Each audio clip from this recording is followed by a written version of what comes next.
Good day, dear teachers, parents, and learners. Welcome back to Valenzuela City Facebook Live in Grade 9 TLE. Before we start, make sure you have your pen, notebook, and self-learning module ready.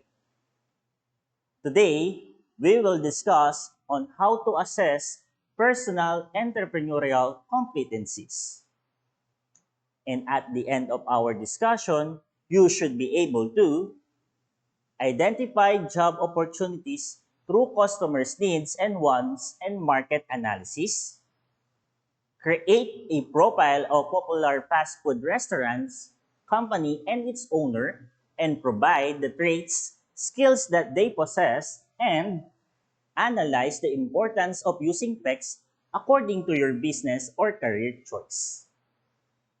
Before we start, let us hear first the quarantine adventure of Maria Negociante. How are you? Hope you are all safe and sound. It has been more than a year since the pandemic hit us, and we have seen a lot of changes due to pandemic. One of those is that online selling became more popular, and a lot of people from all walks of life engaged in online selling.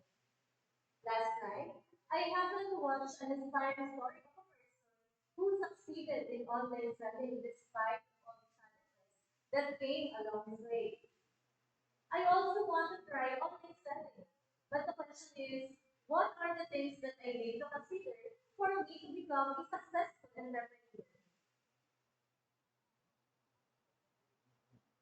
According to Maria, she wants to become a successful entrepreneur. Before she can be, she needs to understand first the personal entrepreneurial competencies or PECs. When we say entrepreneur, they are people with the skills and capabilities to see and evaluate opportunities. They are individuals that can strategically identify products or services. It's needed by the community and they have the capacity to deliver this at the right time and at the right place. And when we talk about entrepreneurship, it is not just a simple business activity. It is a strategic process of innovation and new venture of creation. It is both an art and science of converting business ideas into marketable products or services to improve the quality of living. We already know what an entrepreneur and entrepreneurship is. Now, let us discuss the different characteristic, traits, attributes of a good entrepreneur. First is hardworking. One of the important characteristics of a good entrepreneur is hardworking. This means habitually working diligently for a long period of time. From an interview of the owner of Gringo, courtesy of Pera Paraan, he said, ang natira kong pera 1,700 lang or 1,877 ganun. Tapos, may papasahurin pa akong 2 tao. Tapos kukunin ko pa dun yung nagamit kong produkto. Ang natira po sa akin sa araw na yon, 20 pesos lang. October nung nag-post talaga ako sa marketplace, kahit walang bumapansin sa akin, nagde-deliver ako at ng kahit hating gabi umuulan. Pero kahit ganun, hindi ako nag-give up. One good example is the inspiring message of Mr. Dominic Castillo, who is the owner of Gringo Milk Tea. According to him, despite of all the struggles when they were just starting their business, they managed to be successful because of hard work and perseverance. Generally speaking, successful entrepreneurs are hard workers and they also enjoy what they are doing. They are dedicated, driven, and focused. For the second trait, it's self-confidence. Entrepreneurs have confidence in their ability and own judgment.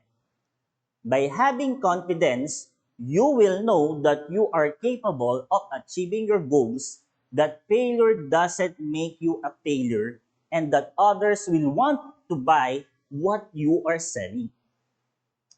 According to Belen Rabanal, owner of Rocky's Food Services, in an interview, she said, "Sabi ko sa asawa ko, magluto ako ng ulam na para itinda.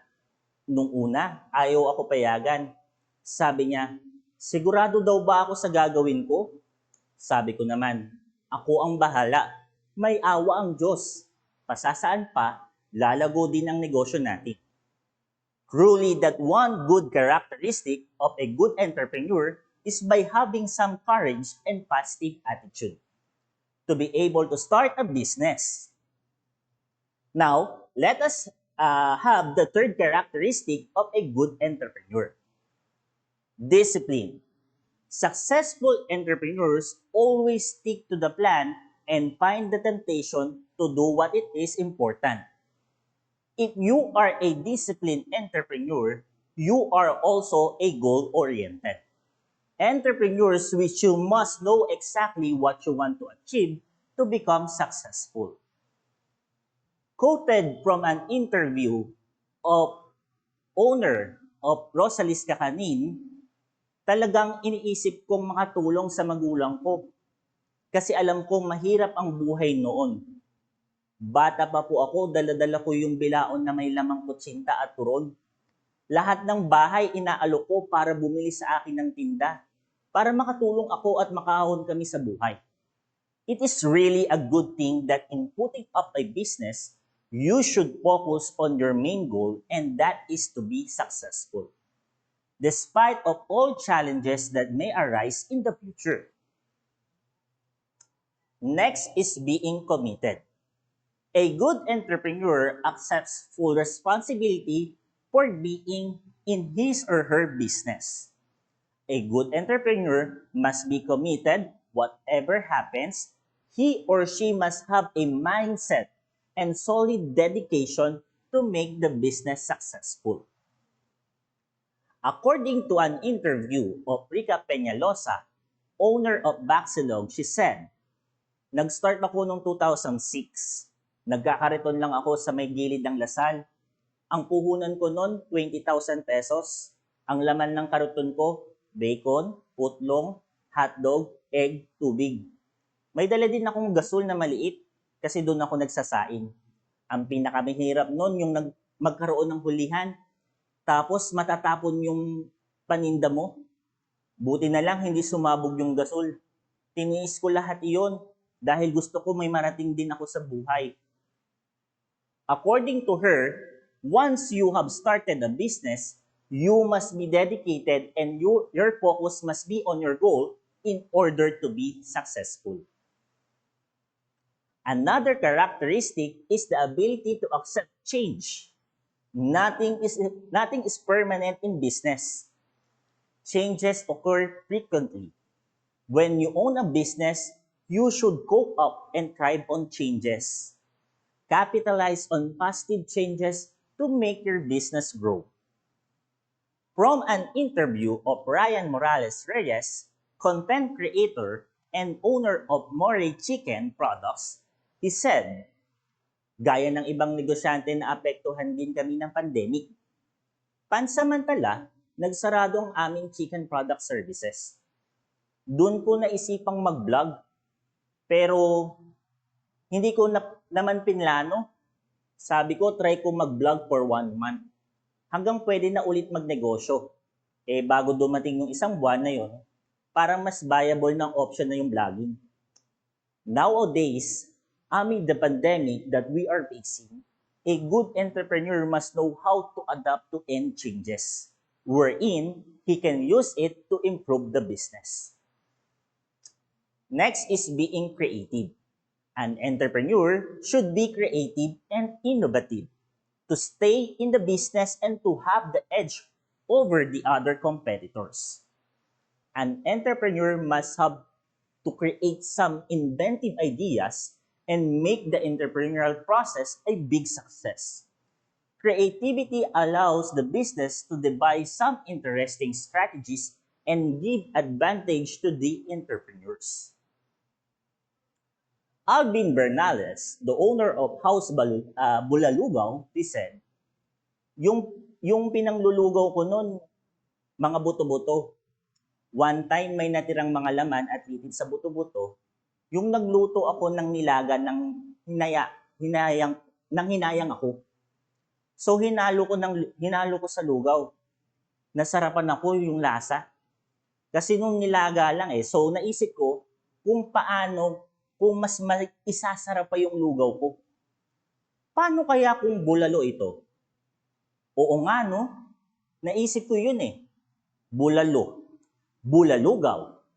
An entrepreneur, you must not be contented with the phrase, okay na yan. As people say, think out of the box. You must think out of something different, something fresh. To be a good entrepreneur, one must have the initiative. An entrepreneur takes the initiative, and then you must put yourself in a position where you are responsible for the failure or success of your business. One of the characteristics of a good entrepreneur is initiative, which refers to an individual's ability to turn ideas into action.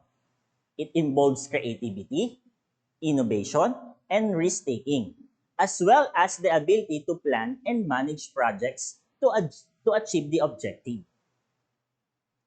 From Teddy Sarmiento, the owner of Tersa Siopaw, he said, nung namamasukan po ako gabi-gabi, niisip ko habang gumagawa ako ng siopaw, yung buhay naming napakahirap. So sabi ko, paano ako pag nagkapamilya na? Kapag nag-asawa ko, ano ipapakain ko? Naalala ko yung magulang ko, kaya nilakasan ko po yung loob ko na magtayo at mag-umpisa ng negosyo. In business, do what you want or do what you want to do, as no one knows what the future could bring. Just always be prepared for anything that could happen, and you should always have another option at all times. And for the last one, profit-oriented, an entrepreneur enters the world of business to generate profit for additional income. This shall become the bread and butter for you and your family as well. Therefore, you must see that the business can generate income. If you want to guarantee a profit on each sale, make sure you have considered all the expenses of the company, not simply the direct expenses for each product. At this time, let us now tackle the important skills of a successful entrepreneur. First, one must be good in planning. It is strategic thinking and setting of goals to achieve objective by carefully maximizing all the available resources. A good entrepreneur develops and applies step-by-step plans to realize goals. He or she knows that the planning is an effective skill only when combined with action. Second, people skills. It is very important skills in order to be successful in any kind of business. It refers to effective and efficient communication and relation to people working in and out of your business. And for the last one, decision making. Successful entrepreneurs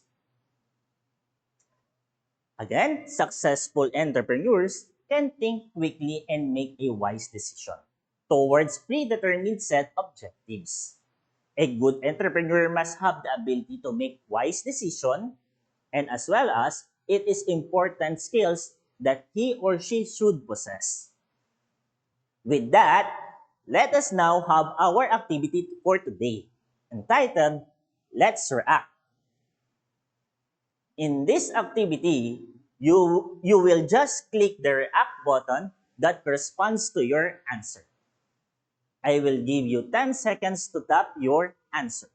Are you ready? Okay, let's begin.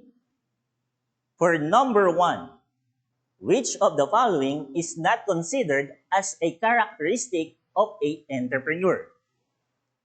Tap the Wow React button if your answer is self-confidence. Tap the Like React button if you think the answer is dependent. And tap the Care React button if your answer is creative. 10 seconds starts now.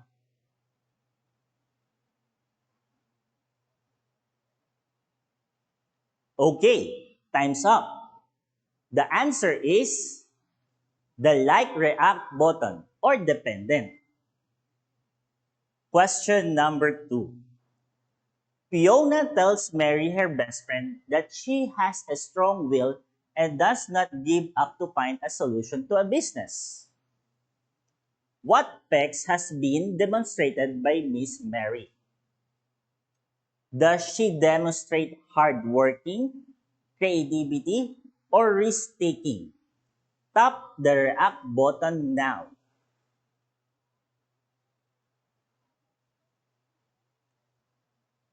Alright, time's up.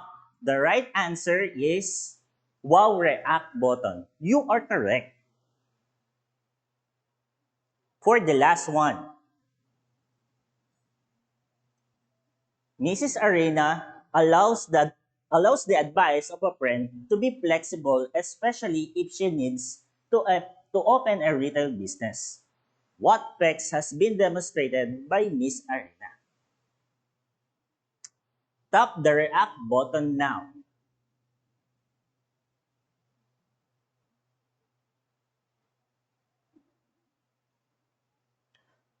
Okay, time's up. The correct answer is open to feedback or the Care React button.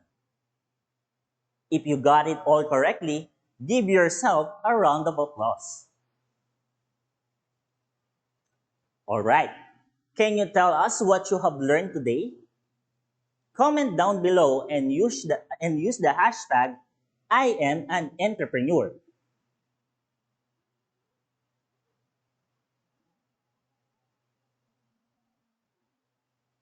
From our comment box, one you said, in business, you must be dedicated and your focus must be in your goal in order to be successful. That's great. For your home learning tasks, answer these additional activities on page 7 of your self-learning module in TLE. This will be checked by your TL teachers during your follow-up discussion. Before we end this discussion, allow me to leave this quote. According to uh, Dr. Kalam, confidence and hard work is the best medicine to kill the disease called failure. It will make you successful person. Once again, I'm Jose Ramil B. Bernardo from Polo NHS, your TL teacher for today. Thank you and happy learning, Valenzuelanos.